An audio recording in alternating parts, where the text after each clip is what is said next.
자, 욥의 바른 신앙관에 대해서 우리 살펴볼 건데요. 욥기 3장 16절에서 20절까지 우리 한 절씩 교독하여서 읽겠습니다. 제가 먼저 16절 읽겠습니다. 혹은 남모르게 유산된 자같이 내가 존재하지도 아니하였겠고 전혀 빛을 보지 못한 어린 아기들 같았으리라. 거기서는 사악한 자가 소란을 그치고 거기서는 피곤한 자가 안식을 얻으며 거기서는 옥에 갇힌 자들이 함께 안식하고 또 학대하는 자의 음성을 듣지 아니하며 거기서는 작은 자와 큰 자가 함께 있고 종이 자기 주인에게서 떠나 자유를 누리느니라. 우리 함께 20절 읽겠습니다.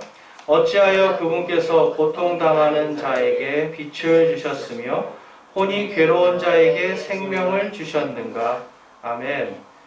자, 오늘 말씀은 이제 이 욥이라는 사람이요, 이 자신의 고통을 하나님 앞에 고백하면서 하는 고백입니다. 그러니까 지금 이거는요, 우리가 알아야 될 게 하나님을 부인하는 그 고백이 아니라 내가 지금 하나님을 믿고 있는데 도대체 왜 나에게 이러한 일들이 생기는가에 대해서 하나님께 지금 탄원을 하는 거예요. 탄식하면서 어떻게 나한테 이런 일이 생겼습니까? 라고 하나님께 이야기를 하는 겁니다. 자, 여러분, 이게 이제 하나님께 우리가 어떤 일이 있을 때 이러한 욥과 같이 어떻게 나한테 이러한 일이 있을 수 있냐고 막 할 수가 있어요. 이게 하나님과 우리가 자녀이기 때문에 그래요. 자, 우리 청년들 보면 엄마 아빠하고 이렇게 문제가 있을 때 막 얘기하잖아요. 어떨 때는 또 화도 내기도 하고 어떻게 이런 일이 있냐 자유롭게 하잖아요. 그러니까 지금 뭐냐면 이 욥은 하나님을 완전히 자기의 하나님 아버지로 지금 믿고 있는 상태에서 나에게 지금 왜 이러한 일들이 있습니까? 라고 이렇게 고통 중에서 지금 이야기를 하고 있습니다. 그런데 여기에 굉장한 욥의 신앙관이 들어가 있어요. 그건 이제 우리가 조금 이따 살펴볼 거고요. 지난주 내용을 우리가 한번 좀 잠깐 살펴보면 지난주 거를 우리가 좀 잠깐 이제 기억하고 넘어가야 돼요. 그래서 욥의 신앙관은요, 좋은 것이든 나쁜 것이든 다 하나님의 영광 안에서 그것이 이루어진다라고 해서 하나님의 영광을 인정하는 신앙관입니다. 그 다음에 이 땅의 악과 모든 재앙들이 하나님의 영광과 창조 질서의 결핍으로 일어난 결과이다. 그러니까 죄라는 건요, 하나님의 영광을 잃어버리는 겁니다. 그러니까 하나님의 영광이 없기 때문에 우리가 계속해서 죄를 짓는 거예요. 그러니까 아담이 죄를 짓고 뭐에서 떠나간 겁니까? 하나님의 영광에서 떠나는 거예요. 그래서 지금 사람들이 로마서에서도 모든 사람이 죄를 지어 하나님의 영광에 이르지 못하더니라고 말씀하고 있어요.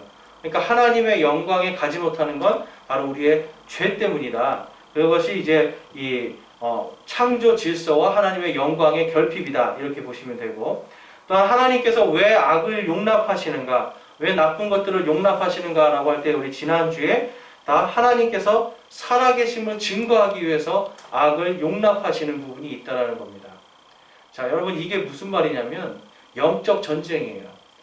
사탄은 어떻게든지 사람을 거꾸로 틀어서 나쁘게 만들고 싶어 하죠. 그런데 하나님은 그 가운데서도 뭘 나타내시는 거예요? 내가 살아있는 걸 나타내시는 거예요. 우리가 주님, 하나님 살려주십시오, 도와주십시오, 구원하여 주십시오라고 말할 때 누가 와서 구원해 주시는 거예요? 하나님께서 도와주시는 거예요. 여러분, 죽은 신은 도와줄 수가 없습니다. 죽어있는 돌이나 나무가 여러분한테 뭘 도와줄 수가 없어요. 그런데 살아있는 하나님은 여러분에게 가장 좋은 것으로 주실 수가 있어요. 그걸 우리가 믿을 때는 하나님의 영광을 나타낼 수가 있는 겁니다. 그래서 여러분, 특별히 제가 지금 이렇게 보면 우리나라에서는 이제 이러한 믿음들이 이렇게 뭐라고 그럴까요? 이렇게 잘 나오지를 않아요. 왜 그러냐면 의지할 것도 많고 내가 조금만 하면 뭘 할 게 많아요. 그런데 이게 유학을 가보니까 할 수 있는 게 거의 없어요. 그러니까 할 수 있는 것도 없고 어디서 돈 들어올 것도 없고 그러니까 기댈 데가 하나님밖에 없어요. 그러니까 하나님 찾는 거예요. 하나님, 쌀이 떨어졌어요. 이거 정말 간절하잖아요. 하나님, 쌀이 떨어졌어요. 하나님, 오늘 자동차에 늘 기름도 늘 돈이 없어요. 하나님, 당장에 내일 살아갈 돈도 없어요. 하나님 도와주세요. 그러면요, 기가 막히게 도와주시더라고요. 근데 이게 더 주면 좋겠는데 딱 그만큼만 주세요. 필요한 만큼만. 쌀 한 포대가 필요하면 쌀 한 포대만 진짜 딱 주세요.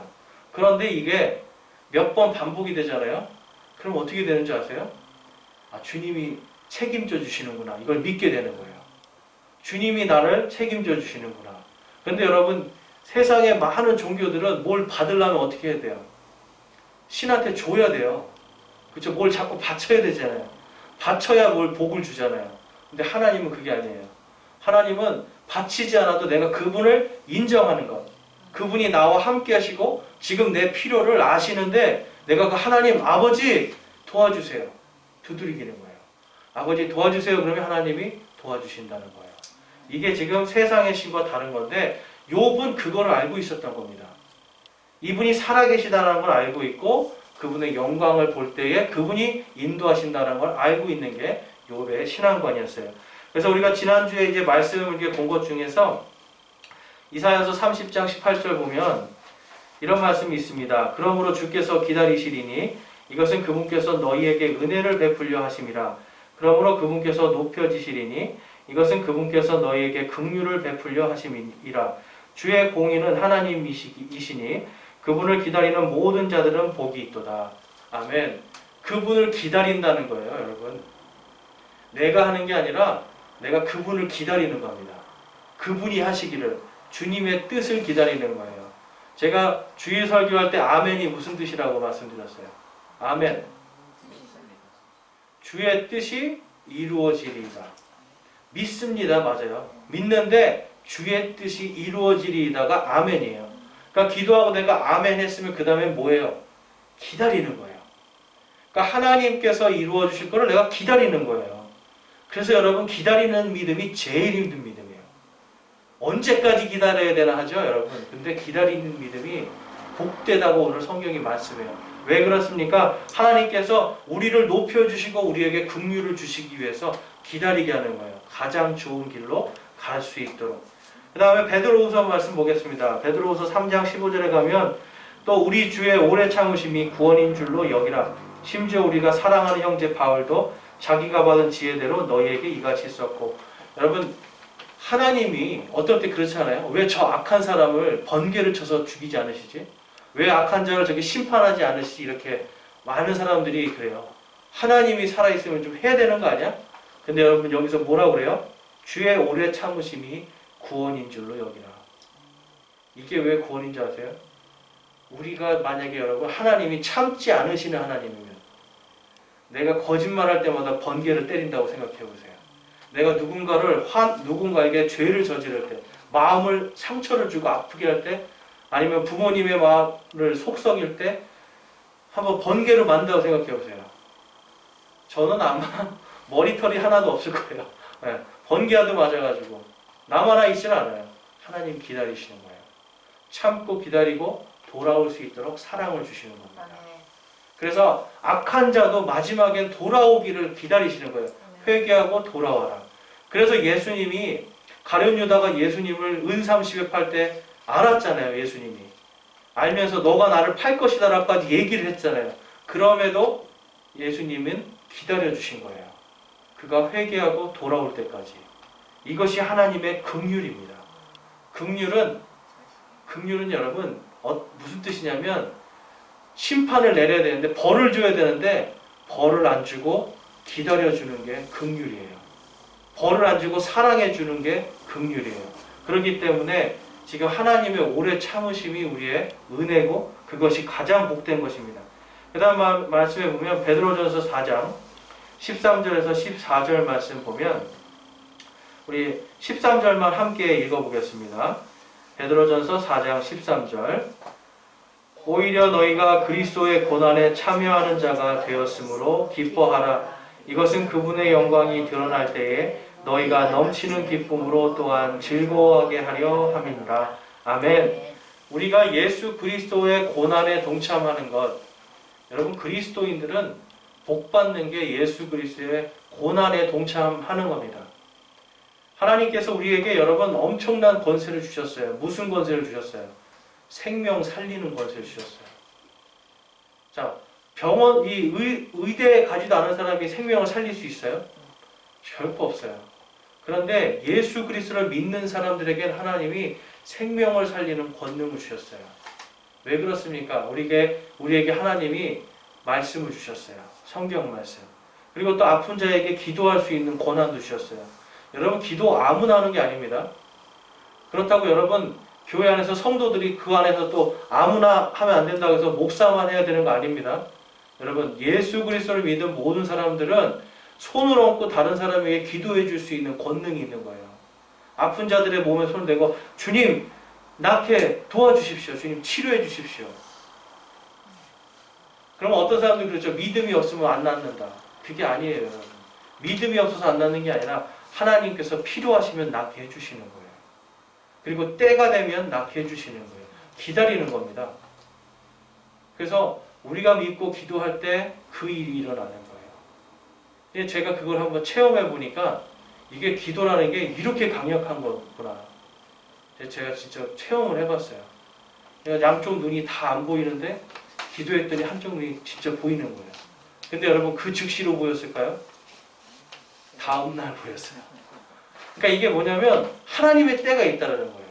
근데 그 사람이 하나님께서 그렇게 은혜를 주시고 치료해 주셨음에도 불구하고 하나님을 끝까지 안 믿으니까 어떻게 돼요, 여러분? 다시 눈이 또 나빠지는 거예요. 하나님이 보여주세요. 내가 살아있다는 거. 그렇지만 또다시 죄악으로 돌아가면, 하나님을 인정하지 않으면 하나님이 다시금 하나님의 살아계심을 보여주기 위해서 다시 고난과 고통을 주실 수밖에 없다는 거예요. 오히려 여러분, 잘 보이는 눈으로 죄악을 저지르는 것보다는 안 보이는 눈으로 하나님을 아는 게 더 복된 겁니다. 그래서 이 욥의 이 신앙과는 철저하게 하나님의 영광이었어요. 하나님의 왕국과 그분의 의를 바라보면서 주신 분도 하나님이시오, 거두어 가시는 분도 하나님이시다. 또 하나님께서 좋은 것을 주셨으니 또 나쁜 것도 주시지 않겠느냐라고 하는 고백이 바로 하나님의 영광 가운데 있는 겁니다. 그래서 우리가 이 욥의 지난주에 봤던 욥의 신앙관에 이제 오늘은 조금 더 깊이 있게 들어가 볼 생각입니다. 그래서 이 오늘의 연구 내용을 이제 가보시면 욥기 3장에 나오는 욥의 죽음과 천국에 대한 이해가 있어요. 욥이 여러분 천국을 이해하고 있던 사람이에요. 그러니까 우리는 욥 그러면 고난만 생각하는데 욥이 가지고 있었던 천국에 대한 이해와 죽음에 대한 이해가 있었습니다. 자, 그래서 첫 번째로 볼 거는 욥의 죄가 아닌, 욥은 죄가 아닌 은혜로 구원받는 것을 전제로 자신을 저주하고 있는 겁니다. 오늘 말씀에. 그러니까 내 죄가 아니라 그러니까 내 죄가 아니라 이게 나의 어떤 하나님 앞에 드린 어떤 행위가 아니라 은혜로 구원받는 걸 전제로 하는 거예요. 그러니까 지금 여기서 약간 말이 오타가 좀 있는 것 같아요. 그래서 죄가 아닌 은혜로, 죄가 아닌이 아니라 내 행위가 아닌 은혜로 구원받는 것, 여러분 그거 고쳐주시면 좋겠어요. 그 다음에 두 번째는 욥은 하나님의 특별 은혜와 긍휼을 알고 있었습니다. 특별한 은혜와 긍휼. 그리고 세 번째, 욥은 자신의 고통의 원인이 하나님의 뜻 가운데 있었음을 알고 있었던 거예요. 그러니까 지금 여러분들과 제가 당하는 고난이 각각 다른데, 어떨 때는 보면 저 사람은 참 잘 사는 것 같은데, 저 사람은 복 받은 것 같은데 왜 나만 이렇게 복 받지 못하고 왜 이 모양으로 살아가는가, 이렇게 한탄할 수도 있어요. 그런데 여러분, 이것이 하나님의 뜻 가운데서 하나님이 우리에게 그분의 뜻이 이루어지는 것을 보여주시기 위한 것이다. 하나님의 영광을 위한 것이다 라는 걸 우리가 알고 이 욥에 대한 것을 보면 그의 이 고백이 얼마나 처절하면서도 또한 은혜 가운데 하고 있는 건가를 알 수가 있습니다. 그래서 B번으로 가보시면 하나님의 특별한 은혜와 긍휼에 대해서 말씀하고 있는데, 이 3장에서 3절에서 9절 말씀은 이게 아예 뭐라고 하냐면, 욥이 아예 내가 어머니 뱃속에서 수태되지도 않았으면 좋겠다 그러는 거예요. 그러니까 아예 내가 이 아버지 어머니의 사랑으로 아기가 생기잖아요. 그러니까 아예 내가 이것조차도 안 됐으면 좋겠다. 너무 괴로우니까. 그래서 자기가 수태된 것을 저주합니다. 자, 그 다음에 10절에서 13절에 가보면 이제 욥이 태어났잖아요. 근데 내가 이제 아예 태어나지도 않았으면, 내 부모님이 나를 태어나게 안 하고 그냥 나를 낙태시켜버리고 아니면 엄마가 유산돼서 내가 죽어버렸으면 얼마나 좋았겠는가. 너무나 고통 가운데서 이러한 말을 하고 있는 겁니다. 그 다음에 13절에서 16절에 가보면 뭐라고 나오냐면 이제 그가 내가 왜 죽었으면 좋겠는가, 왜 아예 그냥 아기 때 죽었으면 좋았을까라고 하면서 이런 얘기를 하는 거예요. 그 이유가 내가 가만히 누워서 평안하게 안식을 취할 수 있기 때문에. 자, 그 다음에 그 안식이 보면 땅의 왕들과 조언자들도 함께 누리고 금을 가진 통치자들과 또 그 은으로 집을 가득 채운 사람들, 이러한 사람들하고 함께 있을 것이다 이야기를 합니다. 여기서부터 이제 욥이 천국에 대한 개념을 갖고 있는 걸 알 수가 있어요. 자, 여러분 여기서 제가 질문 하나 드릴게요. 많은 사람들이 사람이 죄를 가지고 태어나서 그 죄를 가지고 태어났기 때문에 어떤 사람들은 아기들도 죽으면 천국에 못 간다고 하는 사람들이 있어요. 아기들이 왜냐하면 예수님을 안 믿었으니까 천국에 못 간대요. 그래서 만든 게 뭐냐면 유아세례입니다. 유아세례를 통해서 이 아기가 지금 죽으면 천국에 못 가잖아요. 그래서 아기한테 세례를 줘서 아기를 죄를 씻는 게 바로 유아세례예요. 여러분 이게 지금 이 욥이 지금 가지고 있는 이 천국에 대한 개념하고 똑같은 개념입니까? 다른 개념입니까? 다른 개념이에요. 지금 욥은요, 자기가 태어나서 뱃속에서 아예 죽었으면, 태어나자마자 바로 죽었으면 얼마나 좋겠는가 하면서 죽은 다음에 자기가 누구랑 함께 있다는 거예요? 안식 가운데서 왕들, 조언자들, 통치자들, 부자들 이런 사람들이랑 같이 있을 것이다 얘기를 하는 겁니다. 이게 무슨 말이냐면 당시에는 하나님께 은혜를 받은 자들이 왕이 되고요, 하나님께 은혜를 받은 자들이 통치자가 되고 부자가 되는 거였어요. 그러니까 하나님을 잘 믿는 자는 부자가 되고요, 믿지 못하는 자들은 부자가 되지 못하는 이러한 개념들을 갖고 있었는데, 그런 의미에서 지금 여기 천국에 있는 사람들이 왕, 조언자, 금을 가진 통치자들, 이런 부자들, 이러한 것이라고 지금 이야기를 하고 있는 겁니다. 그러니까 뭐예요, 여러분? 아기도 죽자마자 어디로 갈 수 있다라는 겁니까? 천국에 갈 수 있다라는 거 지금 이 욥이 이야기하고 있어요. 그래서 17절에서 19절에 가보면 거기서는 이라는 말이 나와요. 거기서는. 계속해서 거기서는 그래요. 그 거기가 어딜까요? 바로 천국이에요. 어린 아기가 죽어서 간 지금 천국에 대해서 말씀하고 있고, 거기에서는 이 사악한 자도 없고 피곤한 자도 없고 옥에 갇히는 자나 학대하는 자도 없고 작은 자와 큰 자가 함께 살고 자유가 있는 곳이다 라고 이 말씀을 하고 있습니다. 여러분 이 성경에서 제일 중요한 단어 중에 하나가 뭐냐면 자유예요. 자유. 왜 자유가 중요할까요? 죄에서 자유하고요, 사망과 죽음의 권세에서 자유하고요, 지옥으로부터 자유하는 것이 이 성경의 주된 이야기예요. 성경은 우리가 이 지하의 감옥을 지옥이라고 하잖아요. 그렇죠? 여러분 지옥이라는 뜻이 지하의 감옥이에요. 근데 감옥은 자유가 있어요, 없어요? 없죠. 천국은 어때요? 천국은 자유가 있는 곳이에요. 그래서 지금 여기서부터 우리가 하나님의 이 은혜와 긍휼 그리고 하나님의 사랑을 깨닫고 그분께로 돌아가면 그때부터는 우리에게는 자유가 있는 거예요. 그래서 여러분 이 교회가 세워지는 곳에서 반드시 자유민주주의가 세워집니다. 왜 그래요? 자유니까. 우리가 기도할 수 있는 자유, 예배할 수 있는 자유가 생깁니다. 대신 반대로 교회를 탄압하고 교회가 없어지는 나라들은 어떤 게 생겨요, 여러분? 공산주의가 생기는 거예요. 인간이 낙원을 만들겠다 하는데 거기에는 여러분 자유가 있습니까? 없습니까? 자유가 없어요. 남녀의 평등도 있어요. 뭐 어떤 여러 가지 평등이 있어요. 근데 뭐가 없냐면 자유가 없어요. 자, 대한민국이 이렇게 살기 좋은 나라라고 하는 이유는 단 한 가지입니다. 자유입니다, 여러분. 자유. 아무거나 내가 할 수 있는 자유. 그렇잖아요. 이 자유가 천국에서는요, 우리가 하나님 안에서 하나님이 주시는 자유를 마음껏 누릴 수가 있는 거예요. 그런데 지옥으로 가면 어떻게 돼요? 지옥의 형벌 속에서 자유가 없는 겁니다. 지금 이 욥은 그거를 깨닫고 이야기하는 거예요. 바로 자유가 있는 곳, 그곳이. 그래서 내가 지금 차라리 죽는 것이 더 낫습니다라고 이야기하는 거예요. 왜 그렇습니까? 내가 갈 곳이 천국이라는 걸 알고 있기 때문에.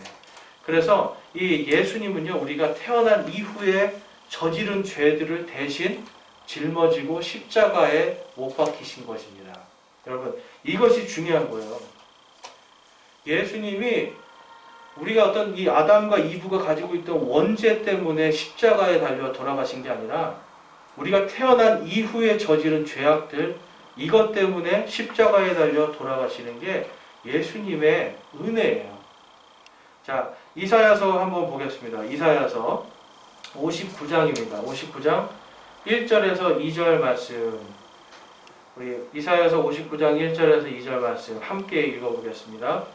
보라, 주의 손이 짧아져서 구원하지 못하는 것도 아니요 그분의 귀가 둔하여서 듣지 못하는 것도 아니라 오직 너희 불법들이 너희와 너희 하나님 사이를 갈라놓았고 너희 죄들이 그분의 얼굴을 너희에게서 숨겼으므로 그분께서 듣지 아니하시리라. 아멘. 여러분, 이게 얼마나 무서운 말씀인지 아세요?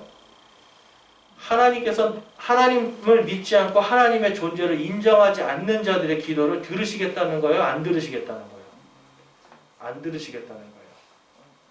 하나님께서는요, 너희들이 너희 귀가 둔하여져서 듣지 못하는 것, 너희들이 지금 말하는 것을 내가 귀가 둔해서 못 듣는 것도 아니고 내 손이 짧아져서 구원을 못하는 것이 아니라 너희들의 불법 때문에. 여러분, 성경은요, 철저히 법적인 책입니다. 성경은 법적인 책이에요. 그래서 성경을 잘 연구하는 사람들은 법적인 것에 굉장히 관심이 많아지기 시작해요. 그리고 성경이 들어가서 이 영국의 법이 생기고요. 이 성경 때문에 영국의 법, 미국의 법들이 생기는 거예요. 그래서 왜 그렇습니까, 여러분? 하나님의 가치관이 그 안에 있기 때문에 그래요. 하나님의 세상을 통치하시는 질서가 있기 때문에 성경은 그래서 율법이라 불리기도 하고 성경이 들어가는 순간 우리가 그것을 통해서 하나님의 영광에 가리워진 죄를 깨닫게 되는 겁니다. 그래서 이 이사야서 53장 5절 말씀 한번 읽어볼게요. 우리의 죄 때문에 어떤 일을 예수님이 당하셔야 되는가? 이사야서 53장 5절 말씀 함께 읽겠습니다. 그러나 그는 우리의 불법들로 인해 부상을 당하고 우리의 불법들로 인해 상하였노라. 그가 징벌을 받음으로 우리가 화평을 누리고 그가 채찍에 맞음으로 우리가 고침을 받았도다. 아멘. 자, 우리의 범죄 때문에 하나님과의 관계가 갈라지게 됩니다. 그렇죠? 그런데 우리의 이 범죄 때문에 하나님으로부터 갈라져서 이제 우리는 다 뭘 받은 사람들이에요? 이제는 심판받을 사람이에요. 여러분, 죄를 졌으면 죄의 값을 치러야 되잖아요. 제가 한번 교통 그 법규 한번 어기니까 뭐 15만원짜리 막 날려오더라고요. 5만원짜리도 날라오고. 왜 그렇습니까, 여러분? 죄의 대가예요. 죄를 진 거는 반드시 죄에 대한 대가를 치르게 되어 있습니다. 그런데 하나님과 우리 사이에 있는 이 죄를 어떻게 우리가 이것을 값을 치를 수가 있을까요? 도저히 할 수 없으니까 예수님께서 오셔서 그가 우리들의 범죄로 인해서 부상당하시고 우리들의 불법으로 인해서 상하였노라. 그가 징벌을 받음으로 우리가 화평을 누리고 그가 채찍에 맞음으로 우리가 고침을 받았도다. 하나님께로 갈 수 있는 길이 열린 겁니다. 하나님의 영광이 결핍된 상태였잖아요. 이제는 예수 그리스도를 통해서 하나님의 영광 가운데로 들어갈 수 있는 상태가 된 것. 그것이 바로 믿고 구원받은 사람의 현재 상태예요. 그러니까 하나님께서 지금 가장 원하시는 것은 너희들과 내가 이제 화해하자. 이제 내가 불법에 대해서 예수 그리스도께서 모든 너희의 죄들을 다 위해서 스스로 벌을 받았으니 그것으로 이제 너희의 죄들은 다 용서해 주겠다라고 약속하시는 거예요. 이것이 하나님의 은혜입니다. 자, 그래서 여러분, 우리는 죄를 지을 수 있는 능력을 가지고 태어나는 거예요. 죄를 지을 수 있는 본성을 가지고 태어납니다. 그런데 그 본성 때문에 우리가 가지고 있는 이 여러 가지 불법들이 일어나고 그걸 예수 그리스도를 통해서 용서를 받게 됩니다. 그런데 이 당시에 많은 사람들 그렇고 지금도 이제 가톨릭이라든지 지금 이제 뭐 장로교라든지 이런 데서 자꾸 유아 세례를 주는 이유가 뭐냐면 아기들이 죽어서 지옥에 갈 거라는 생각을 자꾸 하는 거예요. 그러니까 아기들이 죽어서 지옥에 가고 그들을 이제 살리기 위해서는 세례를 줘야 된다. 이런 식으로 주장을 하는 겁니다. 그러다 보니까 성경에 없는 지금 유아 세례를 하고 있는 건데, 자, 사무엘기하 12장 22절에서 23절 말씀을 보면 유아 세례가 필요 없다라는 게 답으로 나옵니다. 자, 한번 사무엘기하 12장 22절에서 23절 말씀 우리 함께 읽어보겠습니다. 그가 이르되 아이가 아직 살아있을 때에 내가 금식하고 온 것은 내가 말하기를 혹시 하나님께서 그에게 은혜를 베푸사 아이를 살려주실는지 누가 알리요 하였기 때문이거니와 지금은 그가 죽었으니 어찌 내가 금식하리요? 내가 그를 다시 돌아오게 할 수 있느냐? 나는 그에게로 가려니와 그는 내게로 돌아오지 아니하리라 하니라. 아멘. 자, 여러분 이게 무슨 말씀인지 아세요? 이 다윗이요 밧세바라는 여자를 간음을 합니다. 그렇죠? 간음을 해서 이제 아기가 임신을 하게 됐는데 그 임신한 것이 이제 하나님께서 벌을 내려서 이 아이가 이제 거의 죽을 때가 된 거예요. 그래서 이 다윗이 하나님 앞에 회개하면서 금식하면서 살려주십시오 막 기도를 했는데 결국 아이는 하나님께서 말하신 대로 죽었어요. 근데 그러고 나니까 어떤 일을 하냐면 먹고요 몸에 기름도 바르고 멋있게 하고 있는 거예요. 다시 그랬더니 이제 신하들이 아니 지금 아들이 죽기 전에는 그렇게 금식하고 막 애통해하더니 왜 아들이 죽었는데 이제는 밥도 먹고 멋있게 하고 나옵니까? 이렇게 물어보니까 지금 이 이야기를 하는 거예요. 뭐라 그래요 여러분? 나는 그에게로 가려니와 그는 내게로 돌아오지 아니하리라. 지금 이 죽은 아기가 어디 있는 겁니까 여러분? 천국에 있는 겁니다. 다윗이 죽어서 어디 갔을 것 같아요 여러분? 다윗이 죽어서 지옥 갔을까요? 다윗이 하나님을 믿는 사람입니다. 믿음으로 구원받았기 때문에 이 다윗은 천국에 가게 돼 있어요. 그래서 다윗이 죽으면 갈 곳이 어디예요 여러분? 천국이에요. 그러니까 아기가 지금 죽어서 어디 있다라는 거예요? 천국에. 그러니까 나는 그에게로 갈 수 있지만 그는 내게로 올 수 없다. 왜 그렇습니까? 천국에 가 있는 아기가 올 수는 없잖아요. 그러니까 내가 죽어서 나는 천국에 가서 그 아이를 만날 것이다 라고 고백하는 겁니다. 욥이 오늘 그 고백을 하는 거예요. 여러분 욥이 거기서는 이야기하면서 내가 그곳에서는 차라리 지금 여기서 이렇게 고통받지만 내가 차라리 태어나지 않고 뱃속에서 죽었어도 거기를 갈 것이고 태어나서 죽었어도 거기를 갈 것이고 거기서 내가 지금 죽어서 하나님 안에서 안식하는 게 천국에서 안식하는 게 차라리 내가 낫겠다 하면서 지금 이 고백을 하고 있는 겁니다. 예수님께서는 이 아이들의 구원에 대해서 다음과 같이 말씀하세요. 우리 마태복음 18장 3절에서 4절 말씀 보겠습니다. 마태복음 18장 3절에서 4절 말씀 함께 읽어볼게요.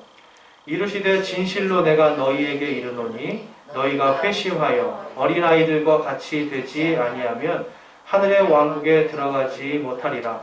그러므로 누구든지 이 어린아이처럼 자기를 낮추는 자 곧 그가 하늘의 왕국에서 가장 큰 자니라. 아멘. 예수님은 아이들이 자기 앞으로 오는 것을 막지 않으시죠. 그래서 이 어린아이들과 같이 돼야 된다라고 말씀하시는 거예요. 어린아이들과 같이 순수한 마음을 가지라는 겁니다. 근데 여러분 아이들이 순수해요?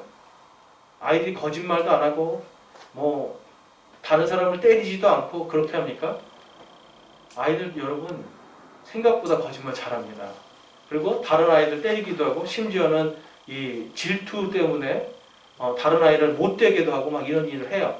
그럼에도 불구하고 하나님이 어린아이들과 같이 되라라고 하는 말씀은 뭐냐면 지금 이 어린아이들과 같이 지금 자신의 이성이나 어떤 이런 판단력이 흐려진 상태로 그렇지만 또 시키는 대로 할 수 있는 이러한 겸손한 그러한 상태 이야기하는 거고 또 진짜 어린아이들은 자기들이 여러분 뭘 알지 못하고 저지르잖아요.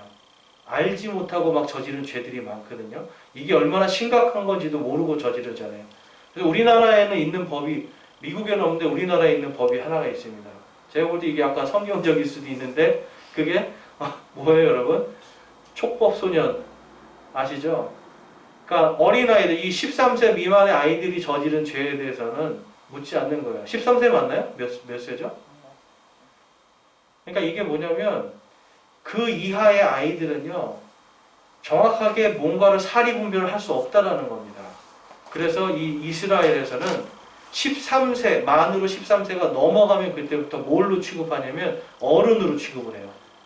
성인으로 취급을 하고 성인으로서 이 아이들을 법으로 다스립니다. 그러니까 지금 이제 그러한 것 때문에 지금 미국 같은 경우도 아무리 초등학생이 범죄를 저질러도 바로 구속시켜 버리잖아요. 그렇죠?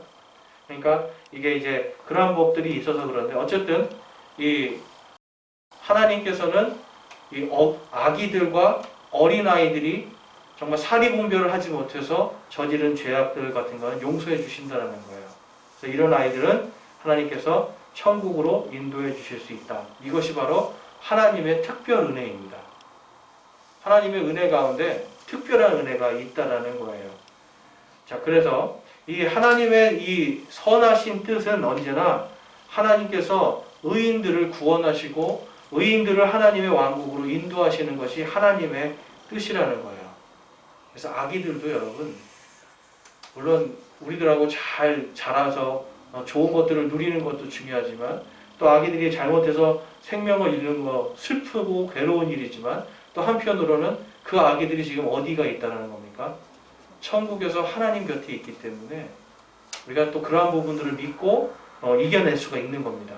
그래서 욥은요 철저하게 뭐냐면 하나님 안에서 모든 인간의 희노애락들을 다 견뎌야 된다는 거 지금 이야기하는 거예요.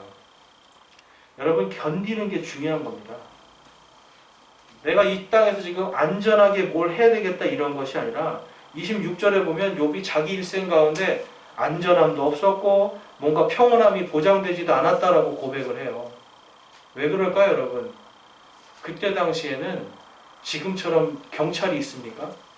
지켜주는 군대가 있습니까? 아무것도 없어요. 내가 지키고 내가 싸워야 돼요.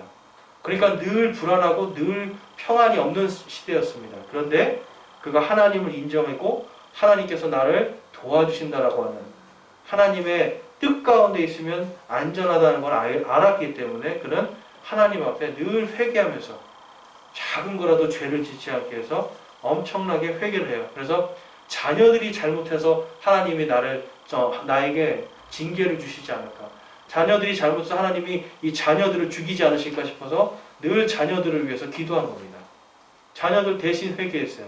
근데 여러분 욥이 모르는 게 한 가지가 있어요. 대신하는 회개가 효과가 있을까요? 없을까요? 대신하는 회개는 효과가 없어요. 자기가 스스로 회개하고 하나님께로 돌아가야 되는 겁니다. 그래서 하나님께서는 욥기 1장 8절에서 욥을 굉장히 칭찬을 하세요. 왜냐하면 그 당시에 욥처럼 하나님을 두려워하는 자가 없었기 때문에 욥처럼 하나님의 존재를 인정하는 자가 없었기 때문에 하나님은 욥을 인정을 하신 겁니다. 그래서 여러분 욥의 이 신앙관 속에서 우리가 가져야 될 게 뭡니까 여러분? 인간의 모든 고통 가운데 고난 가운데 슬픔과 괴로움 가운데 하나님을 보고 버티라는 거예요. 정말 많은 크리스찬들이 자살을 하고 있습니다. 지금 우리나라는 지금 자살률이 세계 1위예요. 여러분 버티지를 못해요. 하나님을 믿는 사람들도 버티지 못하고 지금 자살을 하는 상황에 있습니다. 그럴 때 우리는 이 욥의 믿음의 고백을 보면서 우리는 끝까지 이러한 가운데서 버텨야 된다. 내가 하나님의 영광을 바라보면서 이걸 버텨야 된다는 걸 알아야 돼요. 그래서 여러분 우리는 마음속에 늘 주님을 꽉 붙들고 있어야 됩니다. 자, 주님의 말씀이 주님이 우리에게 하나님께서 우리에게 주신 약속이 있어요. 고린도전서 10장 13절 말씀 한번 보겠습니다. 고린도전서 10장 13절 말씀 자, 함께 읽어보겠습니다. 사람에게 공통적으로 있는 시험 외에는 너희가 어떤 시험도 당하지 아니하였나니 하나님은 신실하사 너희가 감당할 수 있는 것 이상으로 시험 당하는 것을 너희에게 허락하지 아니하시고 또 그 시험과 함께 피할 길을 내사 너희가 능히 그것을 감당하게 하시느니라. 아멘. 감당하게 하시는 겁니다, 여러분. 우리가 이것을 감당하고 버티면 하나님께 영광이 됩니다. 그런데 우리가 스스로 목숨을 끊어버리고 스스로 좌절하고 주저앉아버리면 하나님의 영광이 되지를 못하는 거예요. 근데 여기서 뭐라고 합니까, 여러분? 너희가 감당할 수 있는 시험 외에 다른 시험을 주시지 않는다는 거예요. 무엇입니까? 다른 사람들도 똑같이 당하는 만큼만 당하고 있다라는 거예요. 때로는 실패할 수 있어요. 때로는 큰 손해를 볼 수 있어요. 그런데 이것이 우리가 감당할 수 있는 겁니다. 그래서 감당할 수 있는 만큼 내가 버티고 내가 생명 안에서 하나님의 영광을 위해서 살면 하나님께서 능히 그것을 감당하게 하시고 또 피할 길도 열어주시겠다라고 약속하고 있는 겁니다. 그래서 여러분, 욥의 신앙관 속에서 가장 중요한 것은 인생의 고통 가운데 그는 견뎠다라는 거야. 하나님의 영광을 바라보면서 내가 지금 그냥 죽어버렸으면 좋겠다고 하는 그런 고통 가운데 있지만 그는 하나님을 저주하지도 않았고 세상을 원망하지도 않았고 견디고 있었습니다. 하나님께서 나에게 좋은 것도 주셨으니 나쁜 것도 주신다. 주신 분도 하나님이시요 가져간 분도 하나님이시니 다시 또 주실 분도 하나님이시고 다시 또 좋은 것을 주실 분도 하나님이다라고 하는 이 믿음으로 그는 견디고 있었던 겁니다. 여러분, 욥은요 이러한 신앙관 가운데 그 다음에 우리가 이것을 이해해야 그 다음에 이 친구들과 새 친구들과 하는 이야기가 왜 그들이 잘못됐고 욥이 옳았는지가 우리가 알 수가 있는 거예요. 그래서 오늘 말씀은 이제 여기까지 하겠는데요. 욥의 신앙관을 여러분 잘 기억하시고 또 하나님께서 언제나 우리에게 선한 빛으로 우리를 인도하시고 가장 우리에게 좋은 길로 하나님께서 주신다. 그리고 모든 것이 하나님의 뜻 가운데서 은혜와 영광과 긍휼 가운데 인도받고 있다는 걸 여러분들이 기억하시길 바랍니다. 그래서 이 세상에 지금 여러분들이 어떤 고난과 고통 가운데 있습니까? 하나님께서 반드시 피할 길도 주시고 능히 감당할 수 있는 힘도 주십니다. 그러면 우리는 누구를 바라봐야 돼요? 하나님을 바라보는 겁니다. 하나님의 말씀을 믿고 아멘으로 기다리는 겁니다. 주님의 뜻이 이루어질 것입니다 라고 하는 기다림의 신앙, 그리고 그것을 굳게 믿는 신앙, 이것이 바로 욥의 신앙입니다. 욥의 신앙을 본받아서 어떤 것에도 흔들리지 않고 주님만 온전히 바라보면서 모든 것을 다 이겨내시는 저와 여러분이 되시기를 주님의 이름으로 축원합니다. 아멘.